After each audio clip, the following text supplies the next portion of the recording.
अब हम फिर लौट कर आते हैं उसी प्रश्न पे।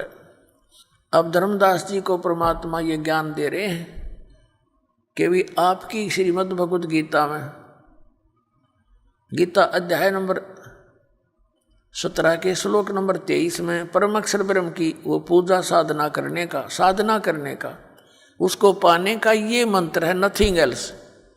तो श्रीमद् भगवद गीता जी में ना तो हरे राम हरे कृष्ण राधे राधे श्याम मिला दे, ना सीताराम, और ना ही ओम नमः शिवाय, ना ओम भगवते वासुदेव नमः।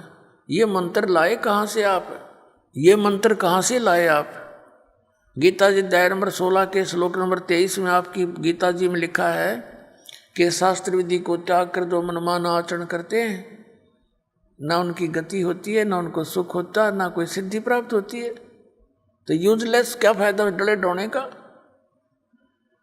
अब धर्मदास जी ने सारा कुछ सुन लिया तो परमात्मा बता रहे हैं कि 8वें अध्याय के 8, 9, 10 में गीता ज्ञानदाता कहता है कि उन श्लोकों में कहा कि उस परमात्मा की भक्ति करेगा उसको प्राप्त होगा।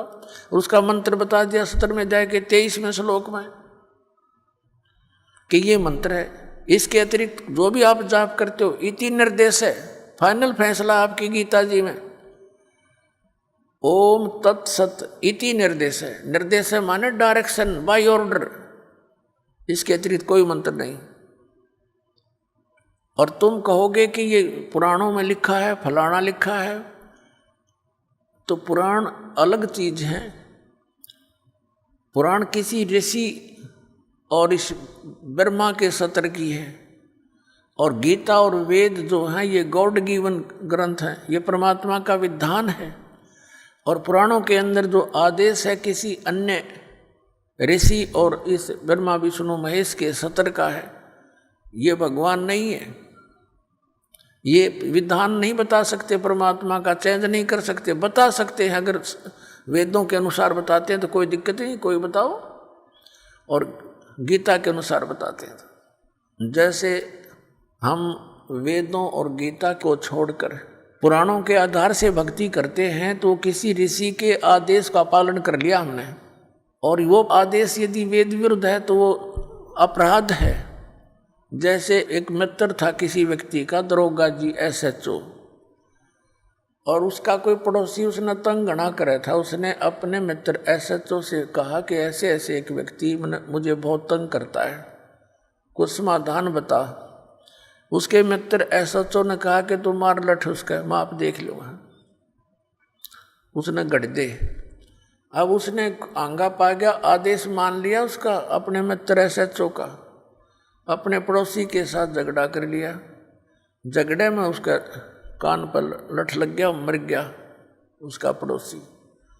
अब वहाँ का प्रभारी था वही SHO, वो लिया पकड़ के अपने उस मित्र को, क्योंकि उस नालायक ने अपने एक मित्र अधिकारी की आज्ञा का पालन करके राजा का विधान तोड़ दिया। राजा का विधान था कि यदि कोई किसी की मृत्यु हत्या करेगा तो उसको सजा मौत मिलेगी।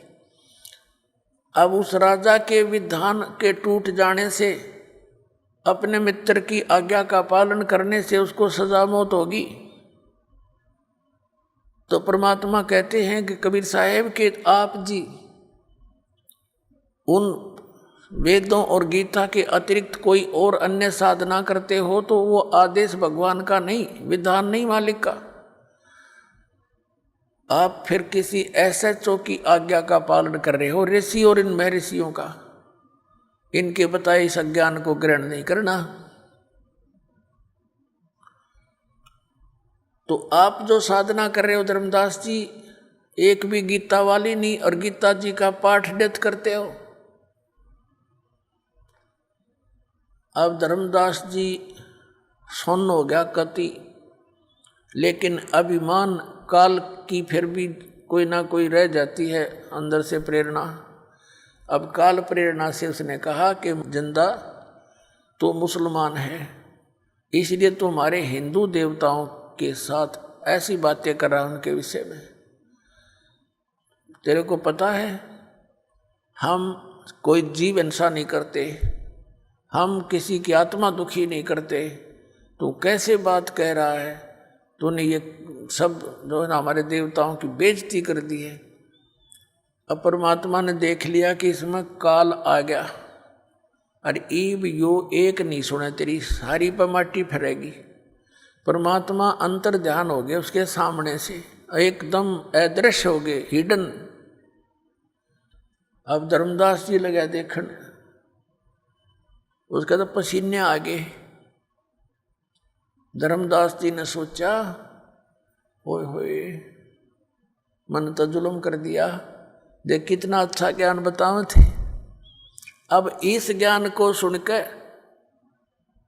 पुण्यात्मा जय इंसान होगा, कंडेम हो जाएगा, कति उस अज्ञान को नहीं कर सकता, उस साधना को नहीं कर सकता। इसको स्वीकार करो चाहे ना करो, वो ऐसी स्थिति हो जाती है। एक बार ये दास औरंगाबाद के अंदर सत्संग करते हुए जा रहे थे, जब हमारा आस्था चैनल पर बंद करा दिया था औरंगाबाद में। हमने दाड़े बहुत भुगते हैं पुण्यात्माओं, आप तक संदेश पहुंचाने के लिए भगवान का।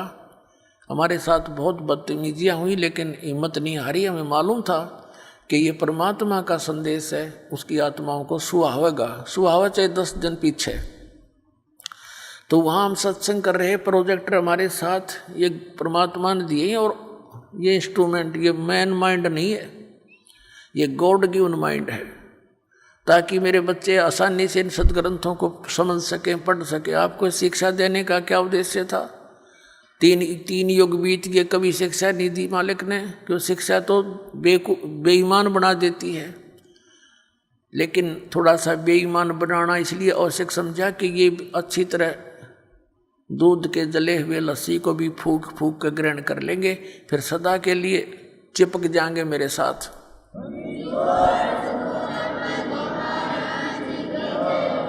हम वहाँ प्रोजेक्टर पर ये सारा कुछ दिखा रहे थे। अब वो बुद्धिमान लोग निकट सी थोड़े से भगत आया करते, संगत 200 से 400 मुश्किल से आराम से न खूब प्रोजेक्टर पर दिखता था। साथ वो घर जाकर मिलाते। 5 दिन का सत्संग था, पहले दिन सुना, नोट कर लिए सारे फटाफट उन्हें। घर जाकर मिलाए, क्योंकि घर घर रखी है सबके गीता और ये पुराण। वो तो ठगे से रह गए। अगले दिन आए, फिर उन्होंने सोचा नाम ले लें। नाम लेने के लिए जब सोचा तो उनको नियम बताए।